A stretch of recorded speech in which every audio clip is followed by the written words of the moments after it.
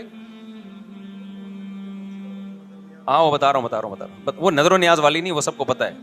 ہاں ایسی دعوت نہ ہو جس میں بدعت کی تائید ہو.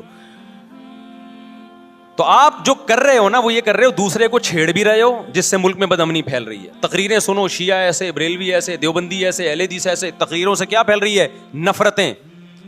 اور پھر محرم میں آپ خود شیعہ بنے ہوئے ہوتے ہو, ربیع الاول میں آپ گرین چینل بنے ہوئے ہوتے ہو, اور رمضان میں آپ وائٹ چینل بنے ہوئے ہوتے ہو. سعودی عرب میں سارے وائٹ ہو جاتے ہیں جا کے. سعودی عرب جو بھی جاتا ہے سارا وائٹ چینل. پیغمبر کی قبر پہ کوئی دھمال نہیں, کوئی قوالیاں نہیں. وہاں کھڑے ہوں گے, تمیز سے سلام پیش کر کے آگے نکل جائیں گے. وہاں کوئی چیخو پکار نہیں. وہاں جا کے سارے کیا ہو جاتے ہیں؟ وائٹ, کیونکہ وہاں حکومت کا ڈنڈا ہے. ٹھیک ہے نا. تو گورنمنٹ کے پاس تو یہ اختیار ہے بھائی ڈنڈا چلائے, ہمارے پاس یہ اختیار نہیں. ہم تو تمیز سے بات کریں گے, سمجھائیں گے, محبتیں پھیلائیں گے. کیونکہ جب عوام ڈنڈا چلاتی ہے تو اس سے اصلاح کم اور فساد زیادہ ہوتا ہے. تو میں بار بار کہہ رہا ہوں بھائی دوستیاں رکھو, کوئی دفتروں میں شیعہ سنی لڑائی نہ ہونے دو, یہ غلط ہے. محبتیں پھیلاؤ لیکن مسلک کو چھوڑنا نہیں ہے. جب کوئی آپ سے کہے محرم میں یہ کام کرو, بولو بھائی ہم چونکہ اہل سنت والجماعت میں سے ہیں, ہم چونکہ سنی ہیں, لہذا ہمارے ہاں کوئی مہینہ ہمارے مذہب کے مطابق منحوس نہیں ہے. پھر کوئی آپ کو اصرار کرے نہیں ہے, آپ بولو بھائی ہم تم پہ اپنا مسلک تھوپ رہے ہیں کیا؟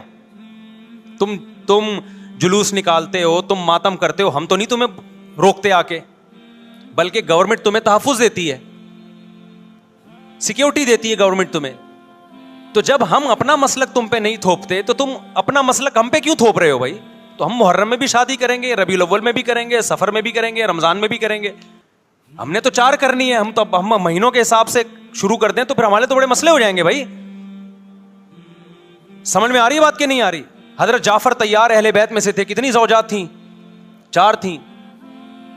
حضرت علی کی کتنی تھیں ایک وقت میں؟ حضرت فاطمہ کے دنیا سے جانے کے بعد 4 تھیں. یہ بھی ہے سنت میں, نکاح کو فروغ دو, یہ اہل بیت کا طریقہ ہے تاکہ سوسائٹی میں زنا کم ہو, بیوہ طلاق یافتہ عورتوں کو ٹھکانہ ملے.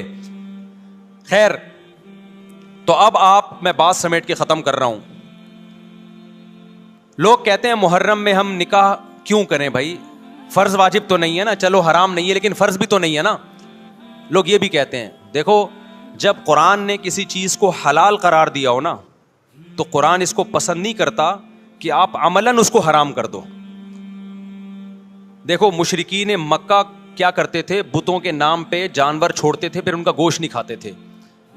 اللہ نے فرمایا کہ تم نے ایک خدا کی حلال کردہ چیز کو کیسے حرام کر دیا تم نے. نبی صلی اللہ علیہ وسلم نے قسم اٹھائی میں شہد نہیں کھاؤں گا.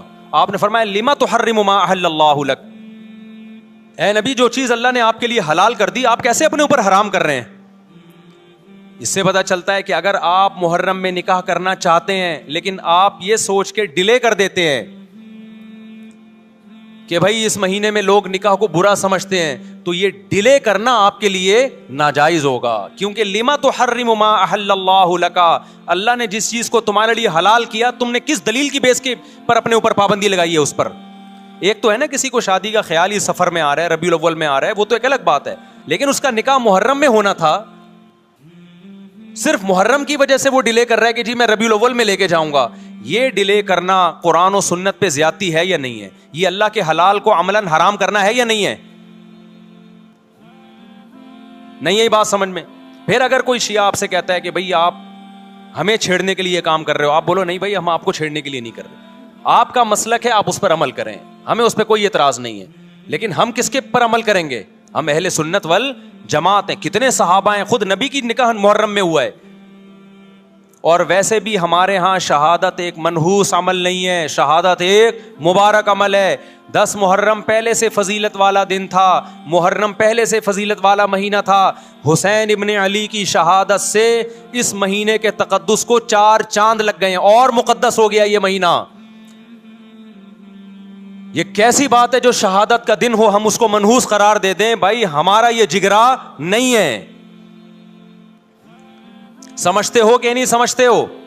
تو اس لیے محرم میں اگر کسی نے نکاح کرنا ہے اس کو ڈیلے مت کرو میرے بھائی. لوگ کہتے ہیں فرض تو نہیں ہے نا. آپ اگر اس کے نحوست منحوس ہونے کی وجہ سے ڈیلے کر رہے ہو تو پھر آپ پہ فرض ہوگا کرنا. کیوں؟ اس آیت کی روشنی میں لما تحرم ما احل اللہ لک. اے نبی جس چیز کو اللہ نے حلال قرار دیا آپ کس دلیل کی بیس پہ اس کو اپنے اوپر حرام کرتے ہیں؟ سمجھتے ہو کہ نہیں سمجھتے؟ تو اسی طرح یہ جو باقی کام محرم میں ہو رہے ہیں، مرثیے سن رہے ہیں لوگ، نوحے سن رہے ہیں، رکشے والوں نے بھی لگائے ہوئے ہیں، تو بھائی شیعہ حضرات کا مسئلہ کہ ان کو کرنے دو، آپ یہ عمل مت کرو. اگر آپ سنی ہو تو پھر اہل سنت والجماعت کے ہاں میتوں پہ رونے کے مرثیے یہ جائز نہیں ہے، کیونکہ اس سے غم بڑھتا ہے. ہمارے نبی نے جعفر طیار رضی اللہ عنہ کی زوجہ کو، جن کا حقیقی غم تھا اس وقت، ان کو نہیں رونے دیا. تو ہمیں کیسے آپ صلی اللہ علیہ وسلم چیخو پکار کی اجازت دیں گے؟ اسی طرح محرم میں سبیلیں لگانا، اس کی بھی کوئی دلیل نہیں ہے. سیدنا حسین ابن علی تو پیاس ظلم سے شہید ہوئے. وہ ایک طرف آپ کہتے ہیں وہ پیاسے تھے، ان کو پانی نہیں ملا، دوسری طرف آپ اس دن میں لوگوں کو پانی پلا رہے ہیں، تو اس کی لاجک بھی نہیں بنتی کوئی. اسلام نے 10 محرم کو روزے کا دن قرار دیا. روزہ اور سبیل جمع نہیں ہو سکتے. سمجھتے ہو کہ نہیں سمجھتے؟ آپ کہہ سکتے ہیں کسی کو پانی پلانے پر کون پابندی لگا سکتا ہے؟ پانی پلاؤ بھائی پورے سال، اسپیسیفک ان دنوں میں کیوں پلا رہے ہیں آپ؟ تو جو شیعہ حضرات ہیں ان کا مسلک ہے، ان کو کرنے دیں. میں بار بار اس لیے کہہ رہا ہوں ایسا نہ ہو چھیڑ چھاڑ شروع کر دے جا کے. پہلے ہی ملک میں لڑائیاں بہت ہو رہی ہیں، دوبارہ ایک نئی جا کے پتا یہاں بھی سبیل لگی ہوئی ہے، جا کے ان کو چھیڑنا شروع کر دو. سبیل کیوں لگا؟ چھیڑنے کی اجازت نہیں ہے کسی کو. آپ نہ لگائیں نہ پئیں. بولے بھائی ہمارے لیے محرم ایسا ہے جیسے دوسرے مہینے ہوتے ہیں. 4 مہینے محترم ہے، محرم، رجب، ذی قعدہ، ذی الحجہ. تو جتنا ذی قعدہ ذی الحجہ ہے اتنا ہی محرم اور رجب ہے.